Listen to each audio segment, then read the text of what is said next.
사랑하는 은혜생교회 성도 여러분들, 안녕하십니까? 김광훈 강도사입니다. 오늘 하루도 하나님의 말씀을 의지하고 살아갈 때에 이 세상에서 빛과 소금의 역할을 감당해내고 살아갈 수 있는 그런 귀한 하루가 되었으면 좋겠습니다. 오늘 아침에 함께 살펴보고 싶은 하나님의 말씀은 역대하 27장 1절에서 9절까지의 말씀입니다. 먼저 옛날 격언 중에 더러운 걸레로 청소할수록 집은 더 더러워진다 라고 하는 말이 있습니다. 이 말은 열심히만 했는데 열심히 하는 그것 때문에 더 안 좋은 결과를 불러올 수 있다라는 그런 생각을 하게 만드는 격언입니다.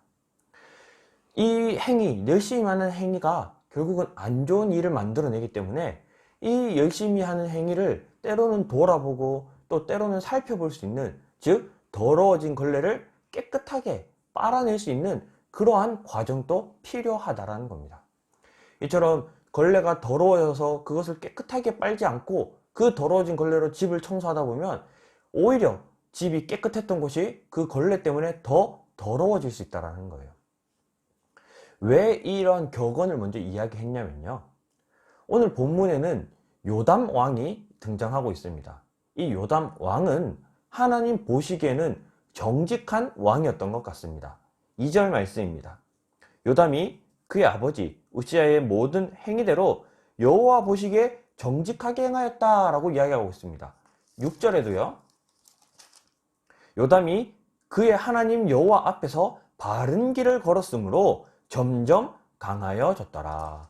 이처럼 요담 왕은 하나님 보시기에는 정직한 삶, 또 하나님 앞에서는 거룩한 삶을 살았기 때문에 이 요담 왕은 이 역대기에는 좋은 왕, 선한 왕, 정직한 왕으로 기록되고 있습니다. 또 그가 하나님 앞에서 정직하게 살았기 때문에 하나님께 은혜를 받아 그가 통치하던 시대의 이 남유다는 강성해지고 또 부유해지고 또 계속해서 흥왕해 갔다라고 기록을 하고 있습니다.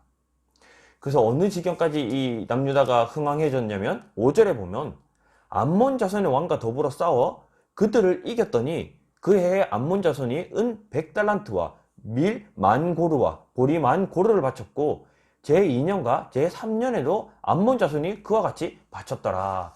당시 이 남유다와 계속해서 이 대적을 이루던 이 암몬이라는 나라에서 이 남유다에 조공을 바칠 만큼 이 남유다가 엄청 강하고 강성해지고 흥왕했다라는 것을 오늘 말씀을 통해 알 수 있습니다. 이처럼 요담 왕이 자신의 신앙을 하나님 앞에 올바르게 정직하게 살아감으로 남유다가 더욱더 흥왕해져 갔습니다.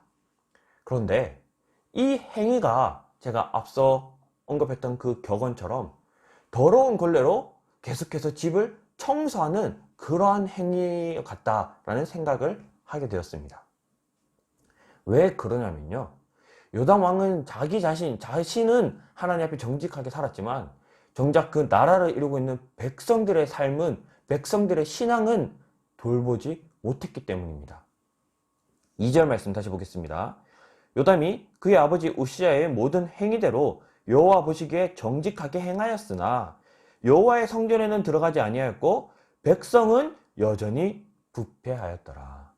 이 요담 왕, 그는 하나님 앞에 정직하게 살았습니다. 그의 아버지의 모습을 보고 본받아 그의 아버지의 모습대로 하나님 보시기엔 정직한 삶을 살았지만 백성들은 계속해서 부패해가고 계속해서 죄를 범하고 있는데 그 백성들은 돌보지 않았다라는 거예요.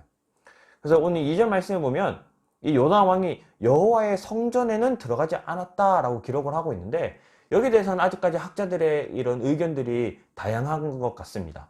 그래서 정확하게 이것이 어떤 문제 때문이다 라고 이해하기는 어렵지만 한번 유추를 해보면 그의 아버지 우시야 왕이 우리 26장 16절에요.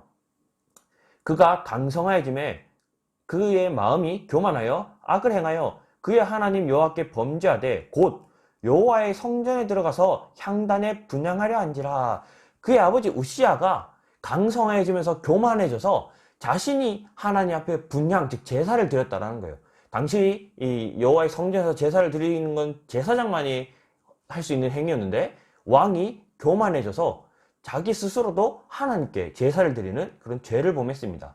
그래서 그 자리에서 이 우시야 왕에게 나병이 생기면서 결국 우시야 왕은 왕의 자리에서 물러나고 이제 그의 아들 요담이 왕이 되었습니다. 그래서 이러한 모습을 이 요담이 지켜보았기 때문에 여호와의 성전에 들어가지 않았다라는 것을 단지 하나님께 나아가지 않았다라고 해석하기보다는 이 자신의 아버지처럼 교만하게 하나님 앞에 나가지 않았다, 그렇게 많이 해석할 수 있는 것 같습니다. 그래서 이러한 문제보다는 지금 살펴보고 싶은 것은 백성이 여전히 부패하였다라는 거예요. 열왕기서에는 이것을 어떻게 기록하고 있냐면요, 열왕기하 15장 34절 35절 내용입니다. 요담이 그의 아버지 우시야의 모든 행위대로 여호와께서 보시기에 정직히 행하였으나 오직 산당을 제거하지 아니하였으므로 백성이 여전히 그 산당에서 제사를 드리며 분향하였더라. 지금 오늘은 단순히 백성들이 부패하였다라고 기록했는데, 열왕기서에 보면 이 백성들이 계속해서 우상 숭배를 하는 그 행위를 이 요담 왕이 금하지 않았다라는 거예요. 그 산당, 우상 숭배하던 그 장소들을 폐하지 않고 그대로 내버려 뒀기 때문에 백성들은 계속해서 우상 숭배를 하고 있었던 겁니다. 다시 한번 생각을 해보겠습니다. 요담 왕은 하나님 앞에 거룩하게 살아서 이 남유다는 점점 더 강성해져 가고 있었습니다. 그리고 그 나라를 이루는 백성들은 점점 더 부패해져 가고 점점 더 하나님 앞에서 죄를 범하게 되었습니다.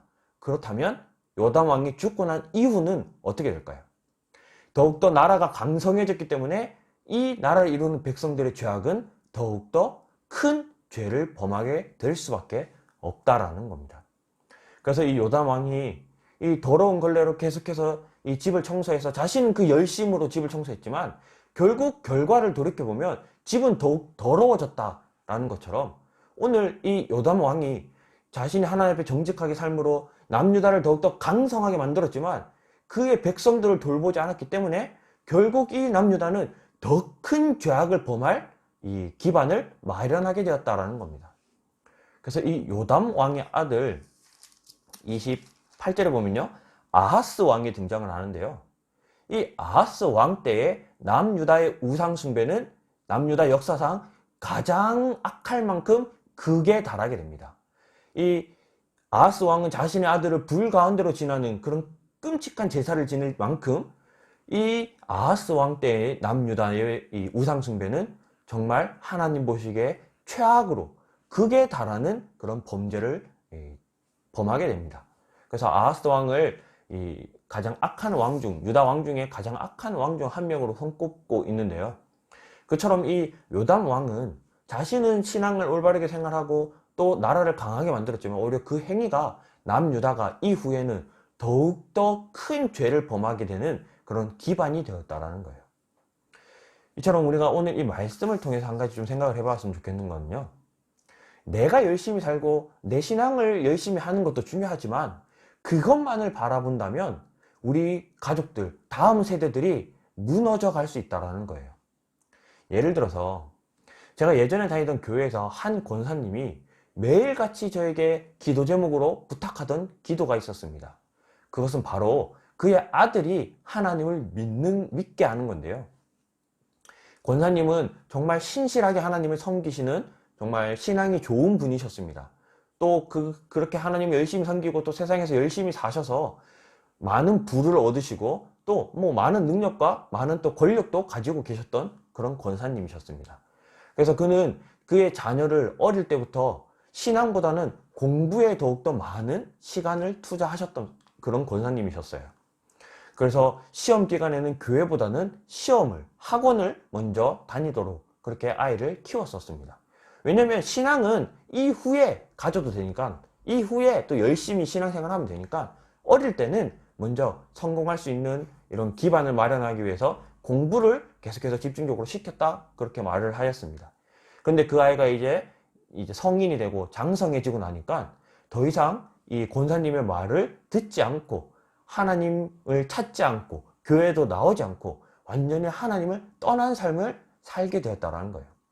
심지어 권사님이 모아둔 그 수많은 돈으로 이 하나님 보시기에 잘못된 행동, 그릇된 행동, 죄악된 행동들을 그렇게 흥청망청 살아가는 그런 모습을 보면서 권사님이 매일같이 후회하며 이 새벽마다 눈물을 흘리며 기도하고 또 계속해서 우리 이 교육자들이나 또 주변 같이 기도하는 사람들에게 그 자신의 아들을 위해 기도해달라 늘 그렇게 부탁하던 권사님이 있었습니다. 이처럼 자신은 하나님 앞에 성실하게 살았고 또 자신이 이 땅에서 많은 부를 누리고 또 많은 것을 얻었지만 정작 자신의 아들의 신앙을 돌보지 않았고 자신의 아들의 신앙을 좀 뒷전시하고 그렇게 생활하다 보니까 자신의 아들이 결국 하나님을 떠나고 자신이 벌어둔 돈으로 더욱더 죄악된 행동을 하는 그런 모습을 보며 매일같이 그런 가슴 아파했던 그런 권사님이 있었습니다. 이처럼 오늘 이 말씀을 통해서 우리가 한 가지 좀 생각하고 기도했으면 좋겠는 것은요. 우리의 신앙도 중요하지만 다음 세대를 좀 생각하며 그렇게 신앙생활을 했으면 좋겠습니다. 우리의 모습이 다음 세대 보기에 어떠한지, 우리의 모습이 다음 세대 보기에 정말 그들의 신앙에 도움이 되고 그들의 신앙에 모범이 되는지, 그리고 그들의 신앙이 정말 하나님 앞에 설 수 있도록 우리가 그들을 보살피고 돌아보고 있는지, 그런 부분을 오늘 하루만이라도 조금 고민하고 기도할 수 있는 그런 귀한 시간이 됐으면 좋겠습니다. 그래서 오늘 이 말씀을 기억하면서 우리 한 두 가지 기도했으면 좋겠는데요. 첫 번째는 우리 자기 자신을 위해 기도했으면 좋겠습니다. 먼저는 우리가 하나님 앞에 정직하고 이 요단 왕처럼 하나님 보시기에 정직한 삶을 살아낼 수 있도록 오늘 하루 자기 자신을 위해 기도했으면 좋겠고요. 그리고 두 번째는 가족을 위해 기도했으면 좋겠습니다. 우리 가족 중에 아직 믿음이 연약한 가족, 혹은 아직 하나님을 믿지 않는 가족이 있다면 우리가 오늘 하루만이라도 그 가족을 위해 섬기고 봉사하고 또 사랑으로 그 가족이 하나님의 사랑을 깨달을 수 있는 그런 하루가 될 수 있도록 그들을 위해 기도했으면 좋겠습니다. 특별히 가족 중에서도 자녀를 위해 기도했으면 좋겠고요. 또 특별히 그 오늘 우리 교회에 속한 그런 다음 세대들을 또 위해서도 기도했으면 좋겠습니다. 그래서 자기 자신과 가족들과 자녀들과 다음 세대를 위해 오늘 하루 기도함으로 하루를 시작하도록 하겠습니다. 이 시간 다 같이 한번 기도하겠습니다. 사랑하는 하나님 감사합니다.